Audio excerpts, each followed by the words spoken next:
chaotic, and it has changed my life. I'm a fan of his ever since. I love this collection. Thousands most legendary supermodels and more. The four queens of the runway. Fashion, New York Fashion Week is right around the corner. Librarian tonight, and that's because I came to read a bitch. Jaja's Atelier, bitch. Welcome back, y'all, to a brand new episode of Jaja's Atelier. Your girl is back on a late Sunday night, darling, for a little nightcap. I haven't been here in 2 weeks. You know, I wanted to wait till Haute Couture Week was finished in Paris, and work has been crazy. Y'all know I'm still a cubicle girl.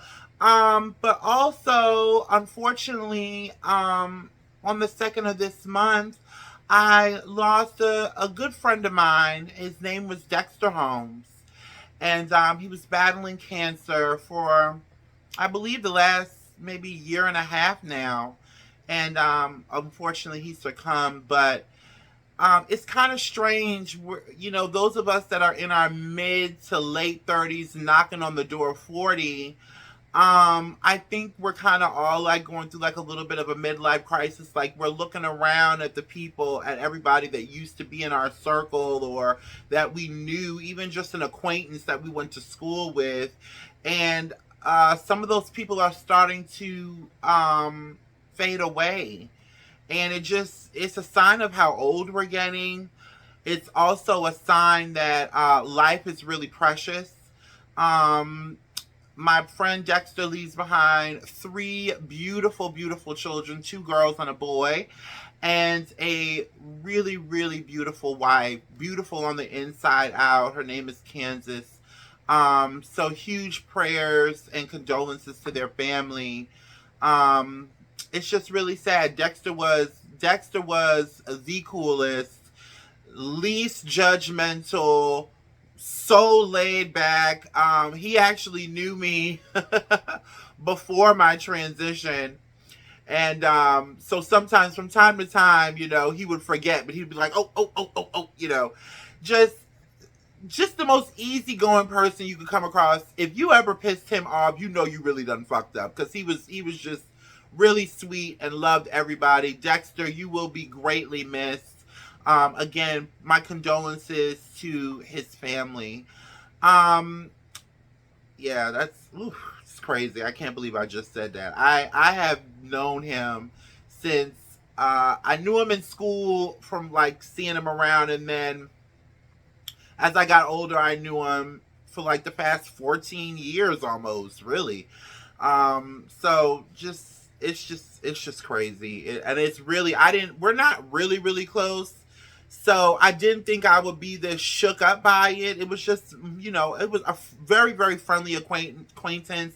I actually went to his wedding 2 years ago. And if you would have told anybody at that wedding that this is where we'll be at 2 years later, I don't think any of us would have agreed. And it just goes to show you how, you know, life is not promised. Tomorrow is not promised to any of us. But he was a great husband, a great father, and just a great person. So, you know, we love you, Dex, and you will definitely be missed. So, listen, on to bigger, you know, some more happier news. I hate to bring the mood down, but that was like my homeboy, man. He was one of the only. I don't have a lot of straight male friends, but he was one of them, and he was just always so respectful and cool to me. I'm gonna miss him. So listen, Haute Couture Week just wrapped last week, darling. I believe on Friday, Thursday or Friday. So, you know, I have to give my favorite and not so favorite shows. We are going to start off with Scraparelli. Daniel Rosenberry debuted his latest collection for Scraparelli, honey. The collection was entitled Back to the Future. And it was really a repurposing of the brilliant ideas of house founder Elsa Schiaparelli, which he always does, but this time it was really the focus of the collection. The first look we have to talk about, hold on, let me pull it up in my notes. You know, it's been 2 weeks. Give me a minute. But don't I look fabulous today? In honor of Scraparelli, darling, I decided to wear a little Scraparelli magenta, darling, with my faux, Scraparelli earrings, darling. It was haute couture week, and I haven't given you guys a real look in a minute. So I just I just came to slay you girls for just a moment, darling. Ooh, this hair. I don't want y'all to see my armpit fat, honey. Mm-mm-mm-mm-mm. Anyway. So listen, Daniel Rosenberry debuted his latest haute couture collection for Schiaparelli entitled Back to the Future, where he made repurposing the ideas again of house founder Elsa Schiaparelli, the main object of the show. This was not my favorite collection from him. It was not my favorite, but I did love it. I did really love it. The first look we really have to get into while you watch the collection is this backwards dress with this live heart beating necklace. I mean, let's take a look at it again. The tits are on the back, the belly button, the nipples, everything is to the back, including the heart. A lot of people were amazed by this, but immediately I thought of Salvador Dali, who was a surrealist artist back in the day who Elsa Schiaparelli was good friends with. They worked together, and he actually made the first live beating ruby encrusted heart years ago. I don't remember the years, child. It's been 2 weeks. Give me a fucking break, okay? But he was actually the first. He did a lot of her and Salvador came up with a lot of concepts together. They worked together for a good amount of time, I believe. So I love that. My favorite look. Well, before we get into that, speaking of repurposing Elsa's vision for the house from back in the day, there was this beautiful coat with the hair dangling from it. I loved it. And then you see this from back in the day. We also have, okay. Now, I have two favorite looks. Two favorites. The open back cocktail dress with the eyeball print. Again, another nod to Salvador Dali. This was everything. I love this. It's so creepy. It's so menacing. What I did like about this collection, though, with Daniel Rosenberry, it leaned more to the darker S&M side. I never really saw him experiment with that dark seductiveness in this way before. Also, with the makeup, bringing back black lips. Something else from, the early 2000s. We're bringing back black lips, honey. I love that as well. And I love that the models were very dewy, very pale, very barefaced, hair really it was really all about the black lip and the clothes, which I loved. Another one of my favorite looks. Now this one has to be my all-time favorite. This one, honey. A cocktail dress with a horse saddle bodice. This is insane. Insane! I loved this. Absolutely loved this. I thought Daniel Rosenberry did a great job, but I do think that he is one of those designers who we already know what to expect. This is nothing new.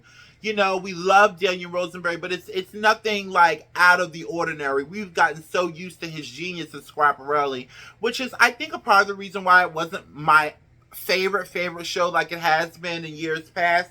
This damn hair is getting on my nerves. Like it has been in years past, but still a brilliant show nonetheless.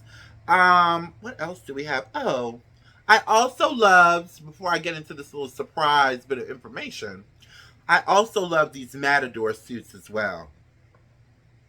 Ugh, so beautiful. The tailoring was exceptional.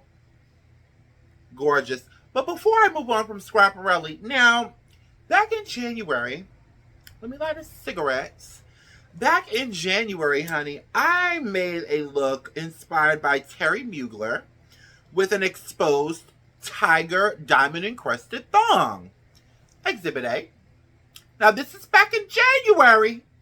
This is back in January. So, flash forward to July, darling. And we have this on the Schiaparelli runway.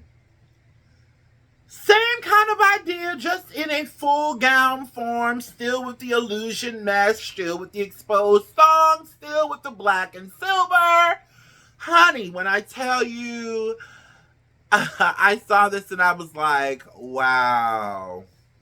Okay, so for all of you out there that thought I was giving thotty, yaddy, yaddy, yaddy, yaddy, it's always thotty and trashy until Europe and Paris does it. Because I saw one of the girls that commented, girl, I need a brush. One of the girls that commented on my outfit months ago. Ooh, girl, it's skanky, girl. It's giving thotty. And she was down in the Schiaparelli comment section. I spotted her. I said, I know this ain't the same bitch. I spotted her down there. Oh, I need this in my closet. Girl, as if you could ever pull that off. I'm not going to show her face because we don't bully over here in the atelier. Well, not all the time. But yeah, I mean, this has happened to me several times before, where I have done something and then I see it on the runway months later. I do think that there are eyes on fashion's underclassmen, because there's a need for relevancy, and I'm not saying that's coming from the designers. That could be coming from anybody in the fashion universe. I've had people tell me, "Oh, somebody's definitely watching your page. We can't tell you who, but you know," and they won't give you any credit. They'll kind of just, you know, pick your idea apart and then send it on to the next person, you know. And I've seen it happen with a lot of other influencers, and some of them who are really, really major household names. And, you know, even after they call the person out, whether it be fashion, music, clothing, you know, t-shirts, sneakers, whatever you make, whatever your judge is, they still won't give the person their props. I remember when Pia Paolo Pacioli stole from Maison Kim Hee Kim, maybe back 2023, maybe a year and a half ago, with the I can't remember, was it the bows on the shoes? I think it was bows on ballet flats or something like that. And never, Valentino the house never came out and, you know, oh, we're so sorry. You know, but I do think, you know, it ain't that much coincidence in the motherfucking world, honey. Come on now. But this is totally different from mine. I do believe that these are tongues on the back of this, which is really sexy. I'm into kinky shit like that as it pertains to fashion. I like to push the boundaries of what's acceptable and what's not acceptable. Honey, this wig is really pissing me off. Girl. I think it's because I have these dangly earrings on with it. That might be what it is. Okay. Now she's straight. I think these look like tongues, but I'm into shit like that. Like, if I could make, you know, a bra out of strap-ons and like cover them in Swarovski crystals, why the fuck not? You know what I mean? Push the boundaries. People are tired of seeing the same old shit. Stop being so appropriate all the time. Anyway, huge congratulations to Daniel Rosenberry. That was the whole fucking rant. I'm sorry. But huge congratulations to Daniel Rosenberry. Okay, so now we have to get into the next show, which really, really blew me away. We have to talk about Mohammed Ashi for Ashi Studios. The collection was inspired by Jack the Ripper in the 1800s, as well as animals and different motifs from ancient buildings across the world. He did a lot of, reports are saying that he did a lot of traveling to get inspiration for this collection, traveling to different flea markets around the world and things like that. My favorite look of the show has to be this alligator embroidered halter top with these satin trousers. It really made me think of that Azzedine Alaya alligator tail coat from back in, I believe, 1989. Might have been earlier than that. I absolutely love that look. I also loved how speaking of the Jack the Ripper effect, he had this one dress that opened the show, and I just thought the way that the burned fringe that he created, that burning fringe that was so stiff, but it still moved with the body, was insane. I love these sequin gowns with the two slits in the front. There was also this dress that had the two slits, but it the centerpiece kind of tucked under to the back of the dress in between the model's legs. I love that. I've actually been thinking about doing something like that for a really long time. I don't know why I haven't yet, but now I'm definitely going to, because I have enough spare evening sequence gowns to do it. Yeah, I love this collection. This was absolutely stunning. I also love these bolero jackets that were so structured and fit to the body, almost like a body cuff, with these beautiful, beautiful short skirts with the feathers. I mean, it gives for a new interpretation of the classic cocktail dress. I love that wooden corset. Look at this wooden corset with the horse here in the back before she stops. Absolutely stunning. Everything about this was sheer brilliance and nuance. I loved that the looks, it was a plethora of looks, a plethora of colors, a plethora of prints. And I love the fact the models gave so much drama. I heard somebody talking about it online, and they were saying that, Muhammad told the girls, I need you to give drama. And the way these looks moved against these models' bodies, the models were given their own show aside from the clothes, but the way the clothes were just moving on those bodies, it was almost like a dance, really. It was a beautiful show. Very somber, very quiet, all about the clothing. Let's move on to my next favorite. So for my next favorite, and this is second place, we have Robert 1. I have no words for this. This opening look with the splattered embroidery, the way they beaded this to make it look like a splattering of paint is ridiculous. I absolutely love the wedding gown with the bloody handprints. There was something really just kind of menacing and menacingly surreal about this show, which I loved. This purple look is my favorite, with the hands coming out.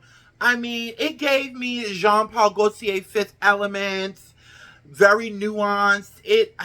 The tailoring, it's just the extra pair of hands again throughout the collection. This is crazy. This is absolutely crazy. Honey, the hanger handle suit jacket bag, the colors, the fabrics are so vibrant. I also love this red mask, is everything. Absolutely stunning. I'm watching it while y'all watching it. I'm watching it again. I watched this show at least 3 times, and I couldn't even really put it into words how much I really liked it. It's just, honey, when that model came out with those extra hands, I didn't know. I was like, what the fuck is going on here? Even these dresses with these, it's almost like mold growing on the clothes. It's just, Robert 1 takes the most unconventional inspirations and puts them into clothes like no other. Who would have thought to put a Swarovski embroidered mold print on such a beautiful gown? Extra hands attached to the dress, extra bodies attached to the dress, and not in that cheap Party City Victor and Rolf kind of way. That is, I do not like Victor and Rolf. I'm so sorry. But this is couture. This is artistry at its highest level, in my opinion. So gorgeous. Huge congratulations to Robert 1. But I have to tell y'all, my favorite, and everybody might disagree with me, the favorite collection of the haute couture year for 2025 to 26 has to go to Glenn Martin's debut at Maison Martin Margiela. I am so sorry. This blew me away. I need my notes for this. This blew me away. Hold on, let me pull my notes. Don't tell me I don't have my notes for Glenn Martin's. I'm gonna be so pissed. Ugh.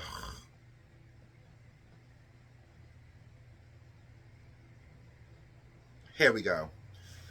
So these are my notes. Okay, so this debut, in my opinion, is going down in history with a combination of repurposing upcycled references and full circle moments for not only Glenn Martin's but the house itself.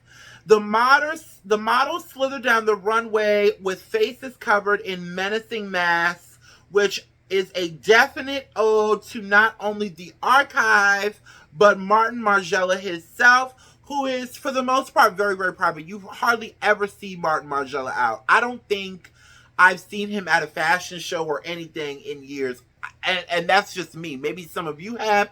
I have not. That man stays to the background. He's very much about his privacy. So I thought that was sort of a fashion double entendre.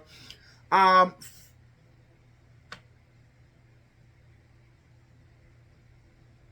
also thoroughly enjoyed the sort of, there was a cheeky little self-indulgence that I enjoyed with him even giving an ode to himself when he did his guest creative director stint at Jean-Paul Gaultier, which was even, to me, it was kind of like the coming together of the Father, the Son, and the Holy Spirit, because if you did not know, straight out of college, Martin Margiela worked very closely for, I believe, 5 or 6 years with Jean-Paul Gaultier. Here's a video of them together back in the day. Take a look at this.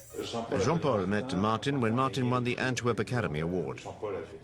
Jean-Paul said at the time, this that is guy a is young Martin Margiela working Martin for Jean-Paul Gaultier. Said, I'd like to work for you as an Iconic assistant. in the early to mid to 80s. But you don't need to be. What else do we have?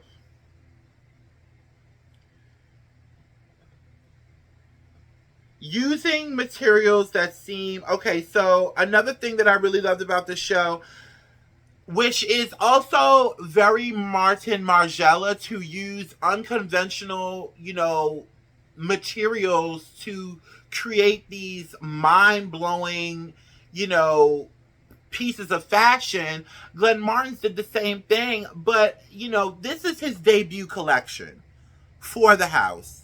Martin Margiela is a very loved fashion house that's not extremely commercial. You don't hear about it a lot. I wasn't really privy to Maison Martin Margiela until Jean Galliano got over there, which made me go into a whole rabbit hole about Margiela years ago. But it's still not anything that I would typically look at until recently, especially that finale haute couture collection that went down in history. That was not Jean-Paul Gaultier, excuse me. That was Jean Galliano's last collection for Margiela at, I believe, last year's haute couture week in Paris. I'm sorry, I'm fumbling a lot today. I'm sorry, y'all. Bear with me.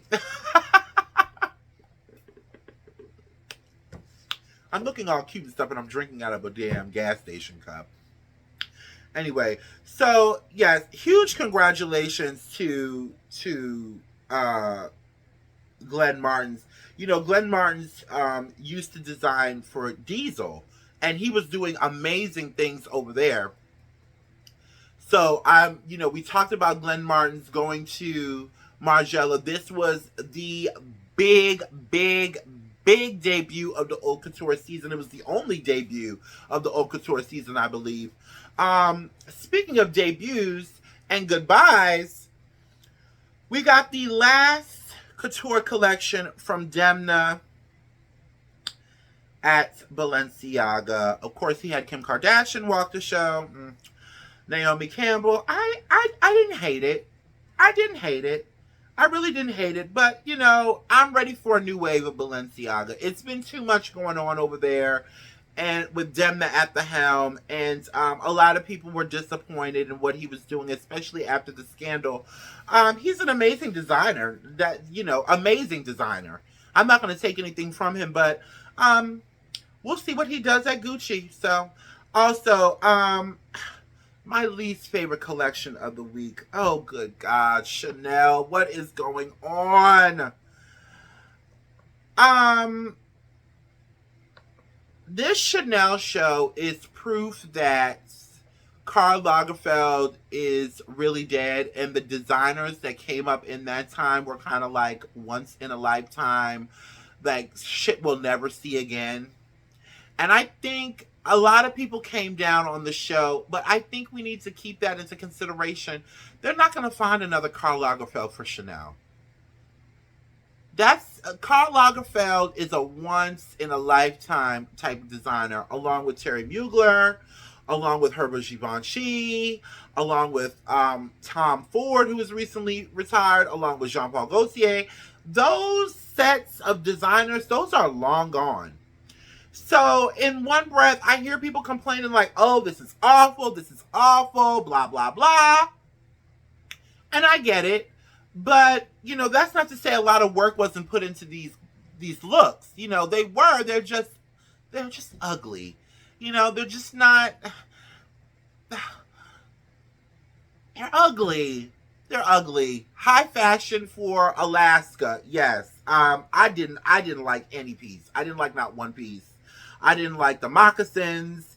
I didn't like, the big billowy coats. I don't care how many Swarovski crystals you sew onto tweed, honey. Honey, this was giving the casual corner at Kmart. I did not like this at all. At all. At all. But there's somebody that's going to wear it. The suits, the tweed suits with the... No, I didn't like any of it. But, I mean, Matthew Blasey is stepping in. So, listen, fingers crossed he brings a new wave to Chanel. I mean, the house did the best that they could, so congratulations to the house, but this was just awful, honey. I didn't like it at all. But I love the house of Chanel. I'm a huge fan of Karl Lagerfeld and his legacy. And, it's time, listen, it's time that we get fresh talent, development. We're about to get into that in a minute. Let's get into it. So, listen, in more fashion news,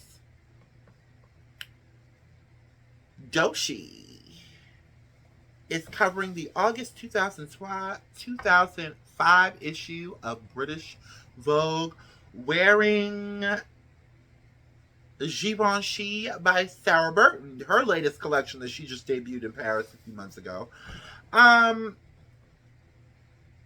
Hold on, let me pull my notes up. I am so unorganized today, y'all. So she was styled by Stella Greenspan. The hair was by Joro. I hope I'm pronouncing that right. And makeup by Jamal Scott. And she was photographed by Elizaveta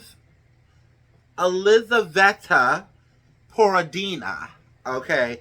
Now, the interview with writer Jasmine Hughes has sparked some controversy over a comment about this generation's lack of superstars. First of all, before I get into that, can we get into these pictures, honey? Can we get into the spread? Honey, it's giving Donna Summer. It's giving 80s fabulosity. It's giving, it's... You know what? It's giving me Grace Jones, but it's also giving me like a hint of David Bowie. I said that to somebody and they totally disagree with me, but I was like, it's not giving a little David Bowie to you? Like, the spirit of David Bowie is in these pictures. I feel it. And I think that just goes to show how much of a well-rounded artist she is. Here's a video of her. I love this mermaid look with the seashell. I forgot the designer that makes it, but I saw Kate Blanchett on the red carpet in a dress similar to this. I really love this mermaid, this elevated mermaid aesthetic. The hair was everything. Jean Aurore did his thing on that hair, honey. Yes, Doechii. Anyway, so back to the article. So hold on, let me pull it up.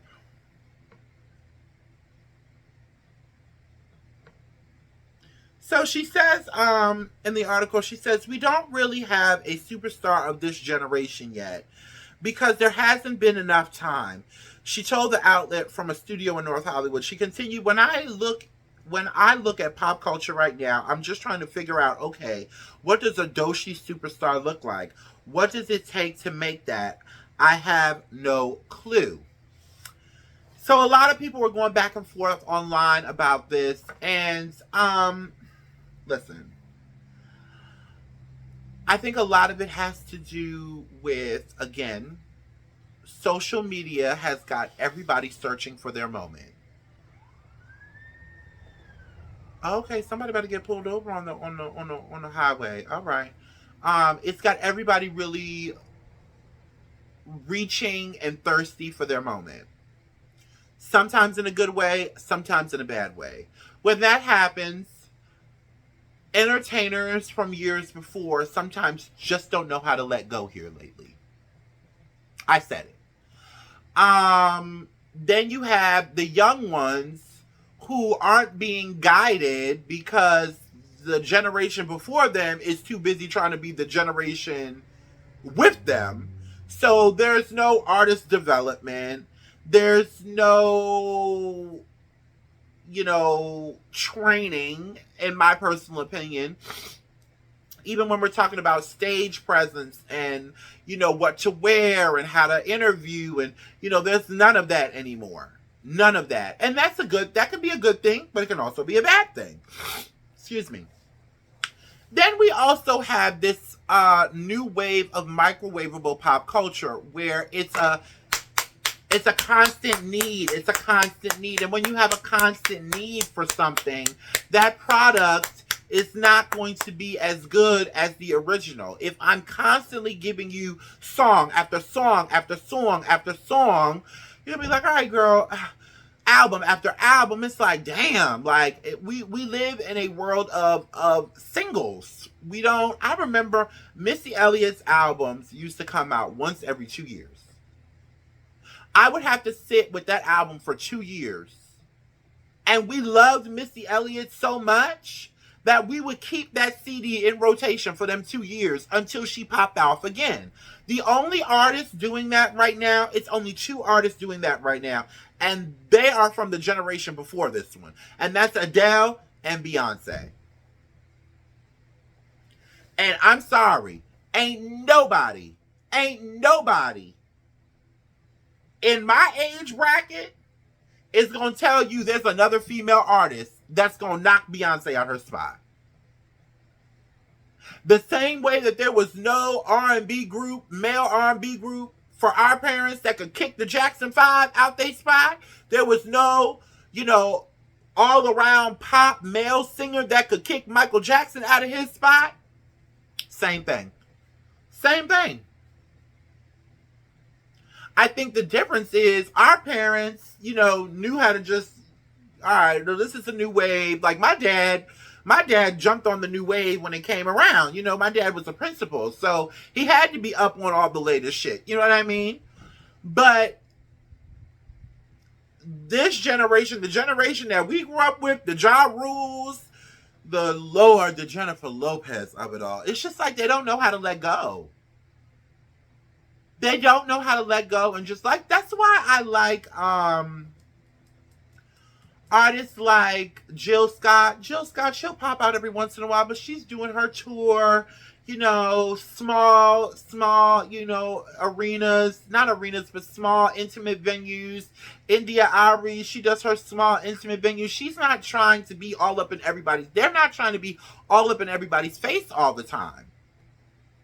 Whereas you have people like, and this is not to shade them, but like Ashanti, Nelly, it's like they just don't know when to go away.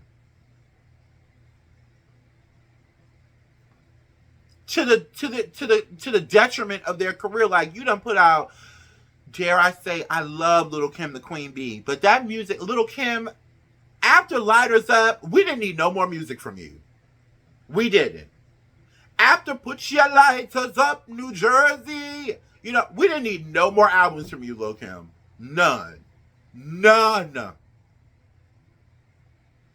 It's be like if Drew Hill came back out with a new album. Like, who wants to hear a new Drew Hill album? Nobody wants, these kids ain't going out, they not, or 112 come out with the Peaches and Cream tour following our new album, Strawberries and Cream. Ain't nobody gonna be buying that. These artists just don't know how to sit down. They don't know when their time is up. The only person right now that I've seen her whole career trajectory that could still put out a new album and it will shut the internet down is Beyonce. I'll say Adele too, but Adele came way after Beyonce. Beyonce been here. Beyonce been out. I'm 35. Beyonce been around since I was 7, 8, 9 years old. I am 35, and Beyonce has been doing this shit since I was 7, 8, 9 years old. I believe the No No No album, shit. I believe the No No No album, No No No No No, came out in 1998. I was 8 years old. I might have been 7, depending on the month.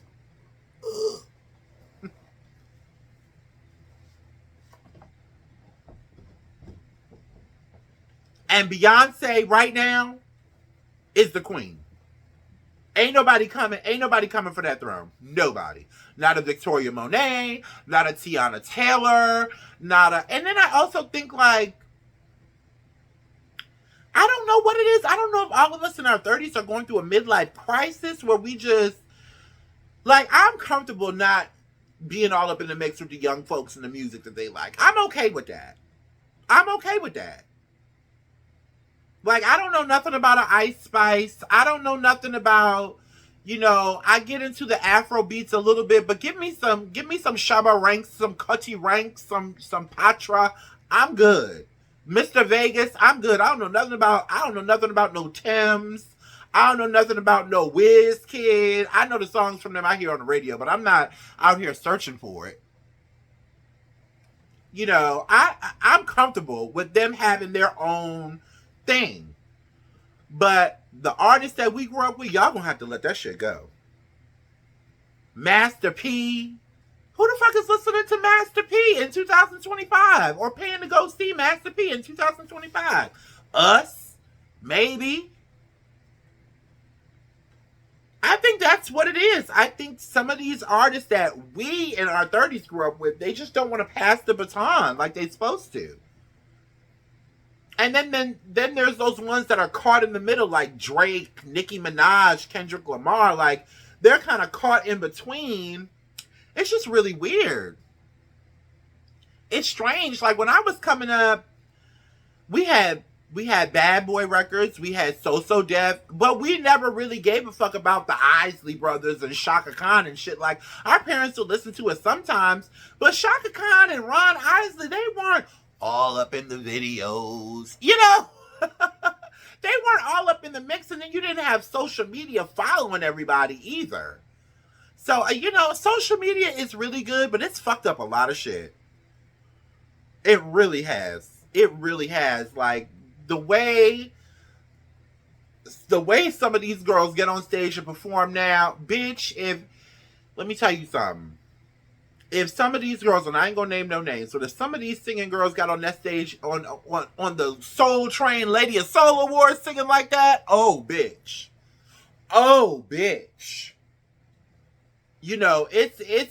It's not even just that these older artists don't want to give it up. It's maybe the fact that they feel like they can't because what's coming up behind them is not up to par. I hear all the young kids going up for Summer Walker. I don't understand a word she says. This is what Summer Walker sounds like to me. He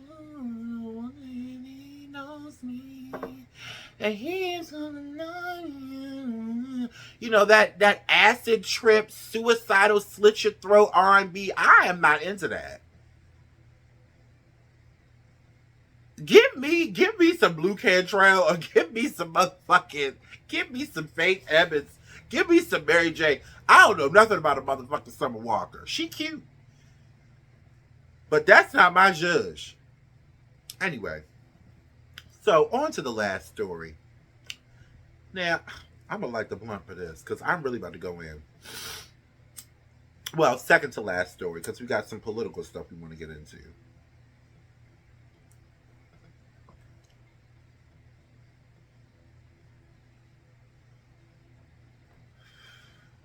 So, are y'all gonna listen to me when I say what I say from now on?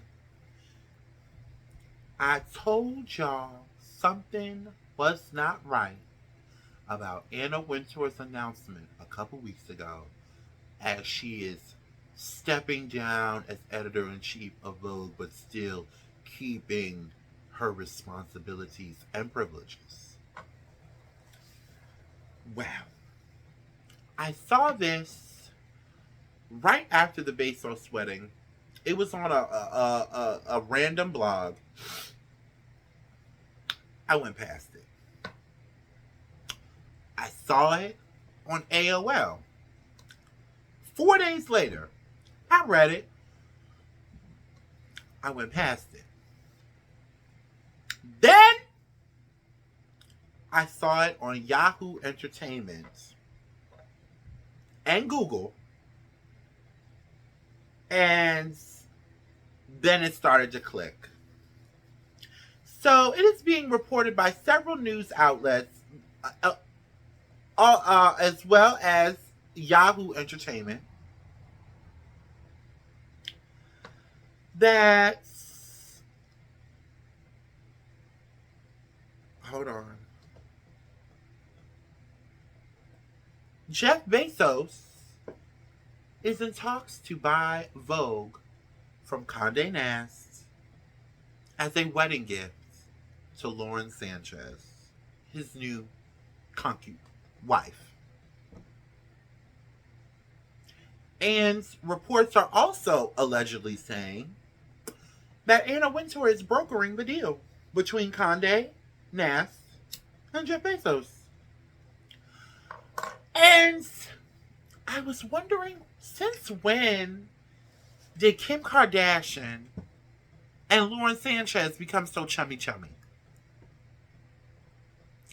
Then, during Couture Week, she's sitting next to Anna Wintour at the Balenciaga show. Why? I said, now mind you, I'm picking up on all this after I read it from, I believe it was AOL.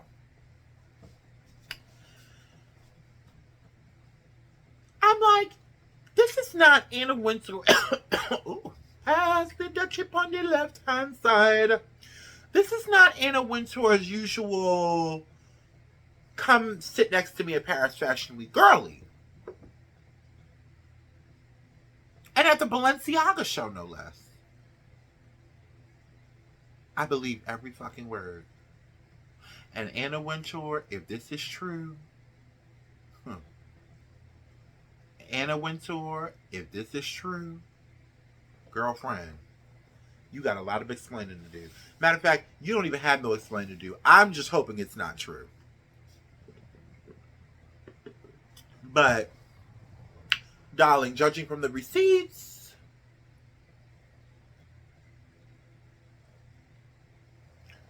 Kim.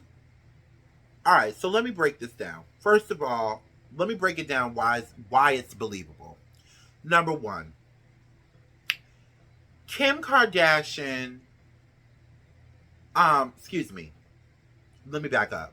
Number one, reasons why I believe it.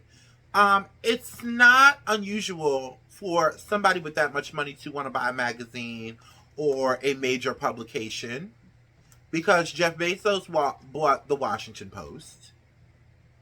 He owns the Washington Post. So that's number one. Number two, it would explain why Kim and the Kardashians are getting so buddy with Lauren Sanchez all of a sudden. I don't know them to be friends. I ain't never seen her on an episode of the Kardashians. Okay. Because Kim has always wanted a chunk of Vogue. And when I say a chunk of Vogue, Kim has always wanted to be in the center of that world. And she was for a time when she was married to Kanye West. But after her divorce, that slowly faded. You could tell by the choice of designers that was given to her for the last Met Gala. Why is she wearing chrome hearts to the Met Gala? Now, this girl has worn Schiaparelli, Versace, I mean, Givenchy. I mean, she's worn all the major houses. And you're going to make Kim Kardashian wear chrome hearts to the Met? Interesting. Then there is Lauren Sanchez's need for this fashion attention. I don't understand it. She's not a fashion girl to me. She never has been. I haven't even known of this woman this long. But to me, it does give socialite Hua Esquire when she steps out without a stylist. And I'm not talking about a Heidi Fleiss hoe. I'm talking about a Normandy and Third hoe. It's what it gives to me. So let me read to you what Yahoo Entertainment has to say.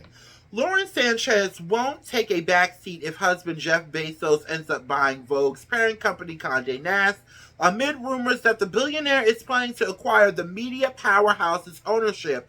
A source exclusively told Rob Shutter that Sanchez is eyeing a special role in Vogue, one of the publications behind the company. According to the insider, the former journalist wants influence and to play a key role in shaping the future of the popular fashion magazine. Girl, this is not the job for you, okay?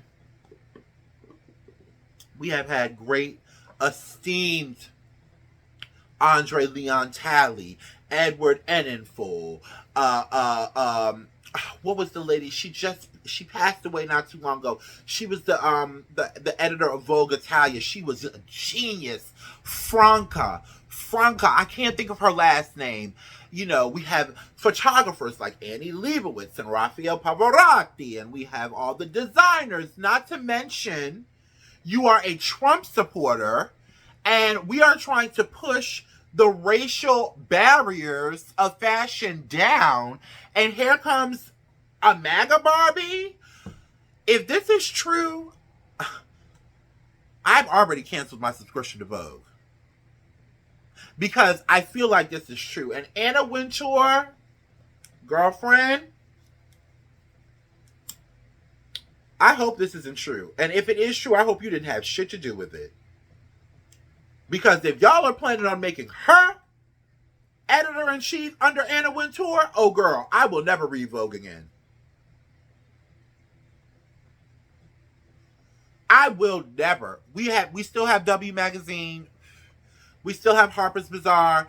You know what? And for real, to be honest, this is a chance for all the other major fashion publications that aren't owned by Condé Nast to really pop up and pop out.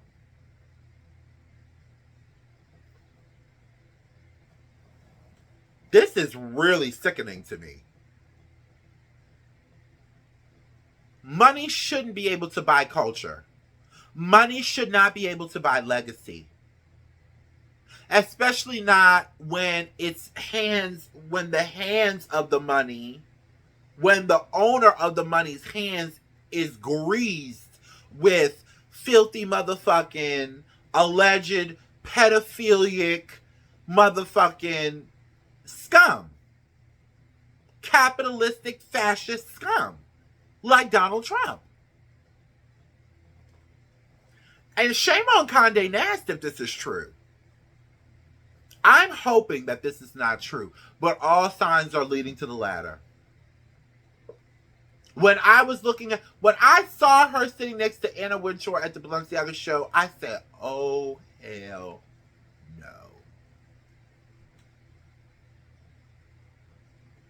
But everything in life has its time, including Vogue magazine. It hasn't been the same for quite some time.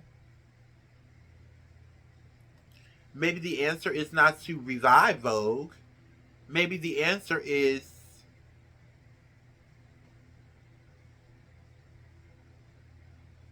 to look elsewhere. Maybe the answer is a new fashion publication.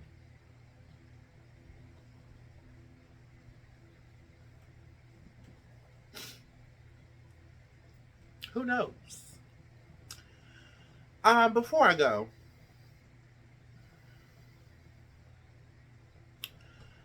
um, I want to send my condolences to the people of Texas, who got caught up in that awful flood. Um, the blood of your family members that disappeared in that water, that are unable to be found, however, is on the hands of the President of the United States and his cabinet. And I really get tired of y'all when a lot of y'all voted for this in Texas. Not everybody, but a lot of people did. Texas is a red state. It is a red state, darling. And there was a lot of people, and I'm not even going to show the videos of what they were saying during the campaign and the election to what they're saying now. I'm not here to shame anybody. But what I really am tired of, especially from you white folks that went down there and voted out of hate, is when something happened to y'all, it's, oh, God bless America, oh, we're human. Well, the people that you went down to the voting booth and voted against were human too. The Latino and Hispanic people that are being snatched out of their homes, away from their children, away from their jobs, they're humans too.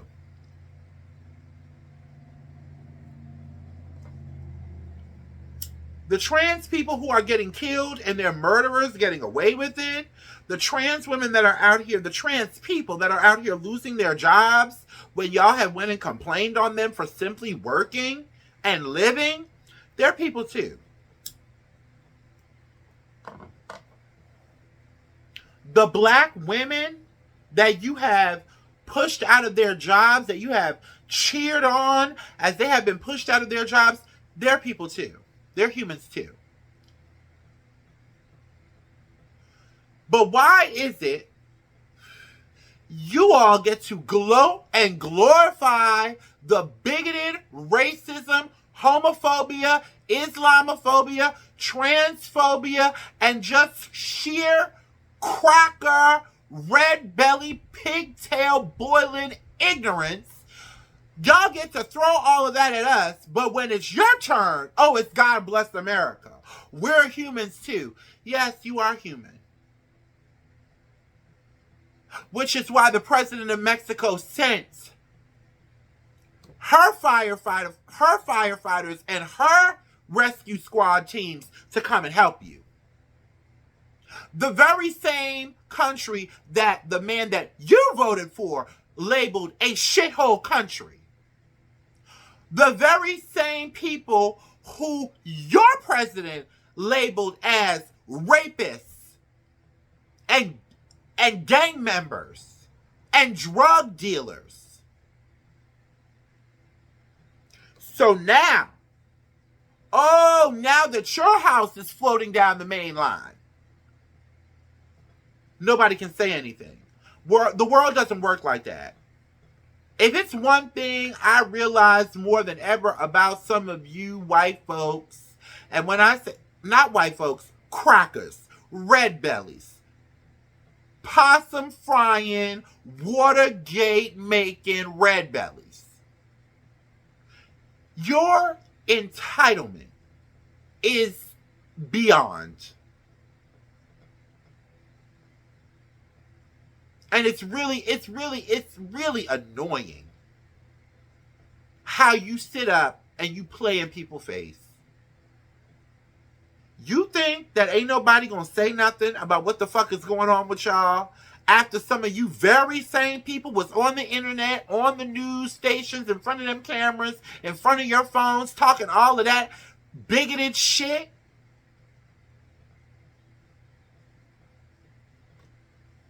The world does not work like that. And yet and still, you still received help. You still received grace. The same grace that you refuse to show anybody that goes against Donald Trump. Y'all are still shown that same grace. And that's your lesson. And I am so sorry that your lesson had to include your whole life floating down a body of water. I truly am. And all the people that live there that you voted against that are going through the same thing. Imagine how they feel. I saw so many people, oh, we have to be sensitive. Oh, we have to be. Yes, we do have to be sensitive.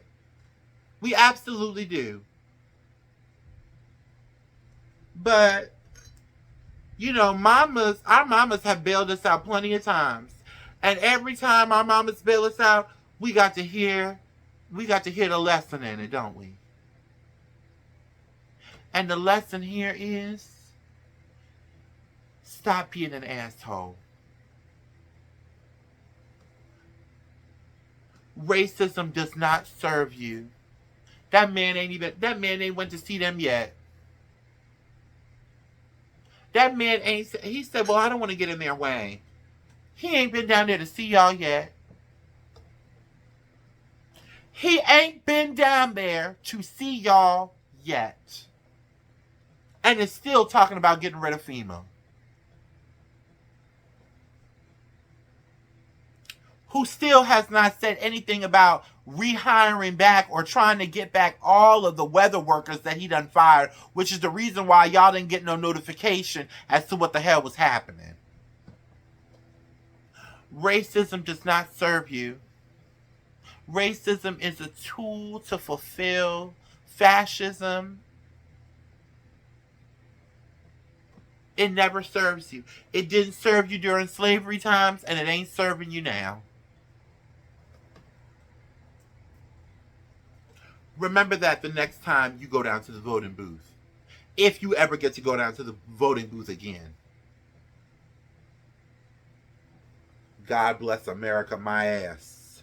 No, America needs to start doing right by people.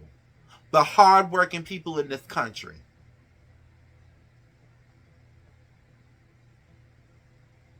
Y'all talk about this is a Christian nation off of Christian values. No, this is a nation built on Christian dominance.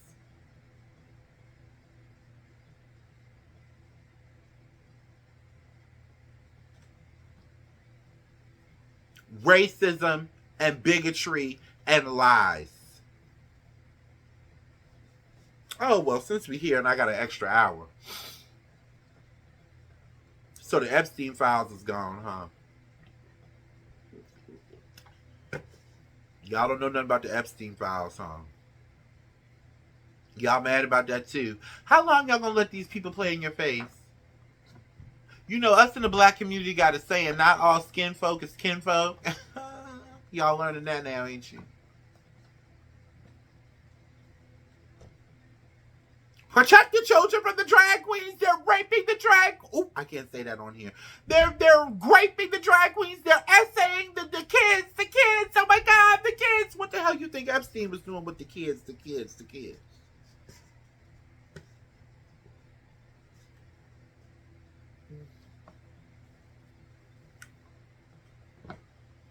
We are really gonna have to band together. I don't see it happening because y'all still caught up in y'all hate mongering. But people is really gonna have to band together. Y'all gotta let that bigotry go because it never serves you. You can see it in history. It never serves the underclass white man to be racist. It never helps you any. Never. None of you farmers have any workers. The food is rotting on the vines. You can't get your money. You can't get your farmers grants. Oops.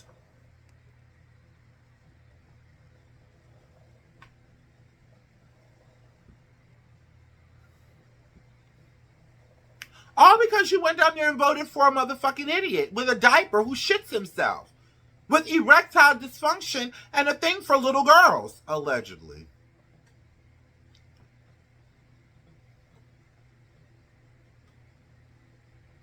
sat up there and told y'all, oh, the Democrats, Obama was on Epstein's plane. Oh, God. Oh, Hillary and Bill. They're all into it. They're all pedophiles. Now, all of a sudden, when his name and likeness pop up all over the goddamn paperwork, oh, I don't know what you're talking about. What list? And they think y'all believe them.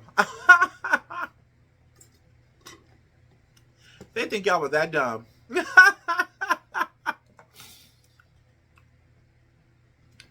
In the words of Nene Leakes, get your team right. Get your team together. Anyway, y'all, that's my time. I love y'all. I'll be back in a few days since I left for 2 weeks and didn't say nothing. I'll be back in a few days. Promise. Love you. Ciao.